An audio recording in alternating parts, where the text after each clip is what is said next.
नाजरीन, एक बार फिर आपका खैर मकदम हमारे इस प्रोग्राम अदबी कॉकटेल में। लीजिए हम मिलते हैं आज के मेहमान खास से। ज्यादा तारुफ नहीं, बस इनकी शोहरत की एक मिसाल। इनकी एक फिल्म के इश्तिहार में यूं लिखा गया था, 40 करोड़ में एक नौशाद। तो आइए इस्तकबाल करें नौशाद साहब का।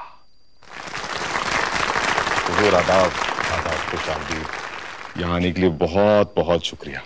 मैं भी शुक्रगुजार हूँ आपका। जी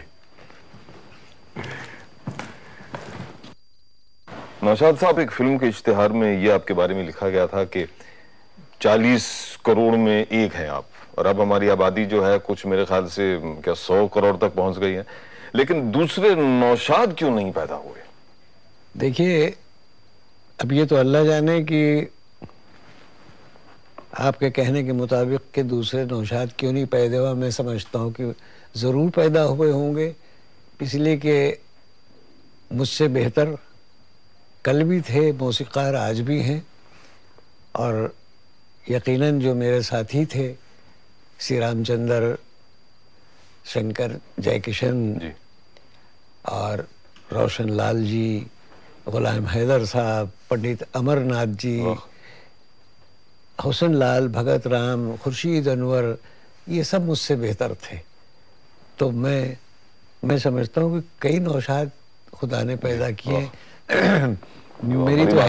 मेरी हैसियत उनके सामने कुछ नहीं थी, कल भी नहीं थी, आज भी नहीं है, और मैं यकीनन आज भी तालिब इल्म हूँ, सीख रहा हूँ। क्या बात है। और मैंने हमेशा ये कहा कि सबको मिल जाएगी मंजिल, ये ज़रूरी तो नहीं। जिंदगी राह सफ़र है, यूं ही चलते रहना, तुम चिरागों की तरह राह में जलते रहना, हर अंधेरे को उजालों में बदलते रहना। सर, एक और चीज है खामोशी। मुझको लगता, मैं तो एक छोटा सा कलाकार हूं, लेकिन हमारी कला में, हमारी एक्टिंग में जो एक खामोशी को दर्जा दिया जाना चाहिए, वो हम लोग आजकल नहीं देते। हम लोग हमेशा कुछ बोलना चाहते हैं। ये कुछ लोग समझते हैं कि बोलना बहुत जरूरी है। खामोशी लफ्ज से, खामोशी ख्याल से लोग दूर भाग जाते हैं आजकल। तो खामोशी जो है ख्याल में या मौसीकी में या कला में, ये कहाँ तक अहमियत रखती है? देखिए, खामोशी मेरे ख्याल से बहुत इफेक्टिव चीज़ है।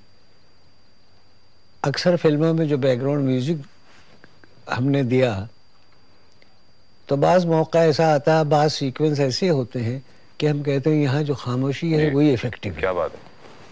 तो खामोशी खुद बोल रही है, तो यहाँ म्यूजिक न दीजिए, यहाँ कोई साउंड इफेक्ट की ज़रूरत नहीं है। खामोशी तो और वो ज़्यादा इफेक्टिव लगती है, बजाय इसके कि हर जगह शोर होता रहे। इसी तरह से मौसीकी में भी अगर हम राग दरबारी छेड़े हुए हैं या राग बेहाग और उसी में डूबे हुए हैं, और जब ख़त्म करते हैं उसको, तो जब बैठ जाते हैं खामोश होके, तो वो वादी और संवादी, वो सुर आरोह अमरोह जो था, वो खुद बोल रहा है कि तुमने ये गंधार अगर यूं लगाई होती तो ज़्यादा असर अंदाज होती, ये मध्यम अगर यूं लगाई होती तो। अब वो खामोशी हमसे बात कर रही है। क्या बात है। तो और देखिए, वाइब्रेशन कभी ज़ाया नहीं होते। ये तो साइंटिफिकली प्रूफ हो चुका है कि हमेशा हर चीज़ का दारोमदार एक सर्टेन वाइब्रेशन से ताल्लुक़ रखता है। जी। और ये हमने देखा, एक आर्टिकल मैंने पढ़ा ग्रेट क्रूजो का यूरोप में, कि वो एक वायलिन कैंचेटो की प्रैक्टिस कर रहा था अपने हॉल में, और एक मेटेलिक साउंड आ जाता था, तो वो कहता था कि साउंड कहाँ से आता है। तो उसने गौर किया तो शैंडेलियर का एक शीशा हिलता था एक सर्टेन नोट पर। अच्छा। तो उसने कहा अगर ये हिलता है तो फिर टूट भी सकता है। तो उसने वो जो नोट था डी शार्प, तो वो उस नोट को उसने छेड़ा तो हिला, दूसरे नोट सुर को छेड़ता नहीं हिलता है। तो उसने सोचा इसका ताल्लुक इस वाइब्रेशन से। क्या बात है। तो उसने रिकॉर्ड किया, रिकॉर्ड करके उसका लूप बनाया, एम्पलीफायर से उसको प्ले किया, और भाई उसका वॉल्यूम बढ़ाता गया यहाँ तक के शैंडेलियर टूट के गिर गया। तो हर एक चीज का, जानदार और बेजान चीज का ताल्लुक एक वाइब्रेशन से है। तो वो वाइब्रेशन आपको सुनाई तो नहीं देता है, क्या बात है, खामोशी से ताल्लुक है उसका। देखिए क्या बात है, वो वाइब्रेशन खामोश होता है लेकिन वो काम करता है अपना। तो खामोशी बहुत इफेक्टिव चीज है और मेरे ख्याल से मैं तो बहुत पसंद करता हूँ। अक्सर मैं खामोश बैठा रहता हूँ, सोचता हूँ और कोई ना कोई चीज बन जाती है। वो खामोशी हमको आइडिया देती, खामोशी बोलती है।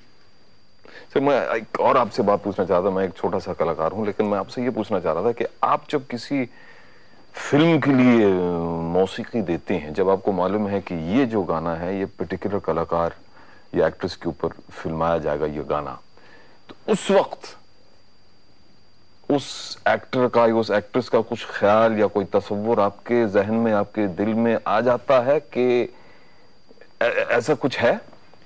जी मैं अर्ज करता हूँ, पहले तो ये कि ये किस पीरियड की कहानी है, लुकेल इसका क्या है, जिस कैरेक्टर का ये गाना है उसका मिजाज क्या है, इन तमाम चीज़ों को मद्देनज़र रखते हुए फिर हम उसको लिखवाएंगे किसी पोइट से, शायर से, और फिर रख के सामने उस पोइट्री को हम सोचेंगे कि किस राग में लेके जाएं। क्या बात? ये वक्त है दोपहर का, तो सारंग अगर लेके जाएं या फला राग तो ज़्यादा इफेक्टिव होगा। तो मैंने उस पर कहा था कि बोलूं अगर तो अपनी सदा भी न सुन सकूं, खामोश अगर रहूं तो मुझे सब सुनाई दे। तो खामोशी में वो सब सुनाई देने लगता है कि चलो मुझे वो सुर खुद, मिसरे खुद कह रहे हैं कि मुझे इन सुरों में लेके चलो। मैंने सुना है कि 7 सुरों तक मौसीकी को महदूद रखा जाता है, लेकिन आपने एक अपनी नज़मों की या अपने अशार की किताब निकाली है 8वां सुर। ये 8वां सुर क्या चीज है सर? 8वां सुर मैंने उस मजमूए कलाम का टाइटल रखा है, नाम रखा है, जो लंदन में पब्लिश हुई है वो किताब। 8वां सुर हिंदी लिपि में अलग है, उर्दू में अलग है, 11 पाउंड उसकी कीमत है। और 8वें सुर के नाम से 8 गज़लें एक लंदन की कंपनी ने मुझसे बनवाई भी, सीडी और कैसेट, और वो रिलीज़ भी किया। मैं लॉस एंजलिस गया, न्यूयॉर्क गया, वहाँ सब जगह उसको रिलीज़ किया। लंदन में हमारे इंडियन एम्बेसडर ने नेहरू सेंटर से रिलीज़ किया, उसमें भी मैं शरीक था। तो वो यहाँ सोनी म्यूज़िक ने उसको रिलीज़ किया।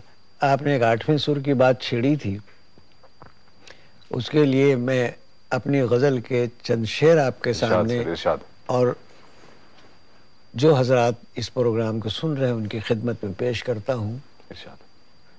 इश्क जब आबला पाई देगा, इश्क जब आबला पाई देगा, खार भी फूल दिखाई देगा। सूखे पत्ते का धड़कता हुआ दिल तू सुनेगा तो सुनाई देगा। देख खुद को कभी आईने में, देख खुद को कभी आईने में, मेरा चेहरा भी दिखाई देगा। तोड़कर देख कभी शीशा दिल, तू ही तू उसमें दिखाई देगा। नौशाद साहब बहुत बहुत शुक्रिया। तो ये थे शहंशाह मौसीकी नौशाद साहब। हम इनके बहुत मशकूर हैं कि वो यहाँ अदबी कॉकटेल की महफिल में आए।